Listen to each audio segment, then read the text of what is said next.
Hi every one. ഇന്ന് നമ്മൾ എന്താണ് ഉണ്ടാക്കാൻ പോകുന്നതെന്ന് അറിയോ? മുട്ടക്കറി.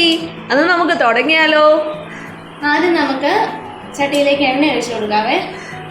ആവശ്യത്തിനുള്ള എണ്ണ ഒഴിച്ചു കൊടുത്തിട്ടുണ്ട്. ആ എണ്ണ ഒന്ന് ചൂടായി വരുമ്പോഴത്തേക്കും നമുക്ക് കടുകിട്ട് കൊടുക്കാം.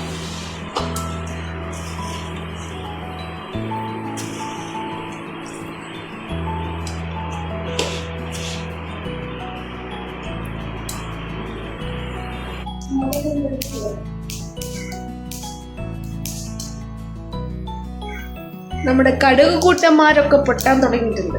നമ്മൾ പൊട്ടി തീരുമ്പോൾ നാടിന്ന് നമ്മൾ ഇഞ്ചിയും വെളുത്തുള്ളിയും കൂടി ചേർക്കും.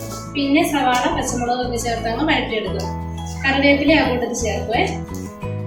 ഓക്കെ, പൊട്ടാൻ തുടങ്ങിയിട്ടുണ്ട്. ഇനി അടുത്ത് നമ്മളിതിലേക്ക് ഇഞ്ചിയും വെളുത്തുള്ളിയും ചേർക്കുവാണേ. അത് കഴിഞ്ഞിട്ട് സവാള പച്ചമുളക്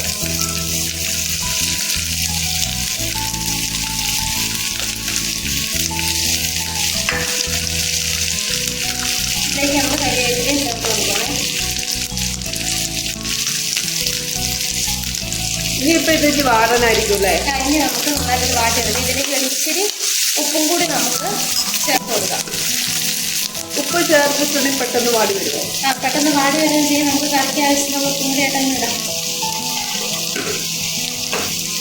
ഓക്കെ, നമ്മുടെ സവോളയും എല്ലാം കൂടെ വഴന്ന് വന്നിട്ടുണ്ടല്ലേ? അപ്പോൾ ഇതിലേക്ക് ഇനി നമുക്ക് തക്കാളി ഇട്ട് കൊടുക്കാം. ഇനി തക്കാളി ഒന്ന് നന്നായിട്ട് വെന്തുടഞ്ഞ് വരണം. അത് കഴിഞ്ഞിട്ട് നമുക്ക് മസാലകൾ ചേർത്ത് കൊടുക്കാം. ഓക്കെ, അപ്പം ഇനി മൂടി വെക്കണം.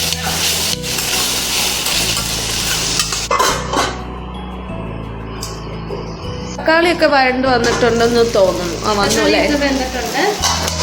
നമുക്കിനി ഇതിലേക്ക് മസാലകൾ ചേർത്ത് കൊടുക്കാം. നമ്മളൊരു ഇച്ചിരി അതിൻ്റെ ചൂട് കുറച്ച് ഇൻഡക്ഷൻ്റെ ആദ്യം മുളക് പൊടി, അതിനുശേഷം നമുക്ക് മല്ലിപ്പൊടി ചേർത്ത് കൊടുക്കാം.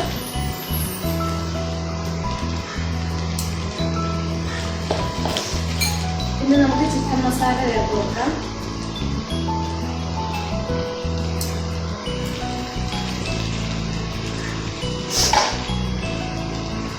പിന്നെ മഞ്ഞൾപ്പൊടി.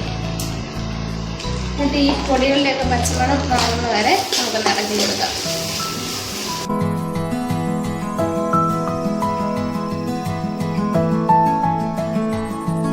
പച്ചമണമൊക്കെ മാറി വന്നിട്ടുണ്ട്. എല്ലാം ഒന്ന് വരണ്ട് വന്നിട്ടുണ്ടെങ്കിൽ നമുക്ക് ഇതിലേക്ക് കുറച്ച് വെള്ളം ഒഴിച്ചു കൊടുക്കാം. നമുക്ക് ചാറിന് ആവശ്യത്തിനായ വെള്ളം. നമുക്കിവിടെ ഒത്തിരി ചാറ് വേണ്ട.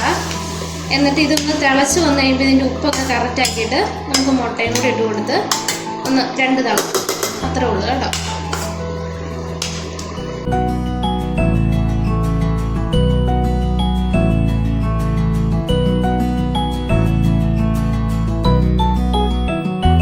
തിളച്ച് വന്നിട്ടുണ്ട് അല്ലേ? ഇനി നമ്മൾ ഉപ്പൊക്കെ നോക്കിയായിരുന്നേ നമ്മൾ ഇതിലേക്ക് മുട്ട ആഡ് ചെയ്ത് കൊടുക്കണേ.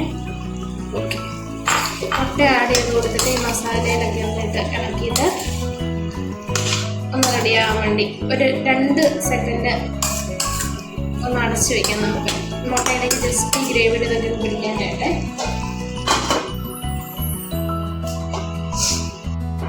നമ്മുടെ മുട്ടക്കറിയൊക്കെ റെഡി ആയിട്ടുണ്ട്. ഇനി മറ്റൊരു വീഡിയോ ആയിട്ട് വേറൊരു ദിവസം വേറെ അടിപൊളി ഡിഷുമായിട്ട് നമ്മൾ വരുന്നതായിരിക്കും. Until then, bye bye. പിന്നെ like, share and subscribe. Bye guys.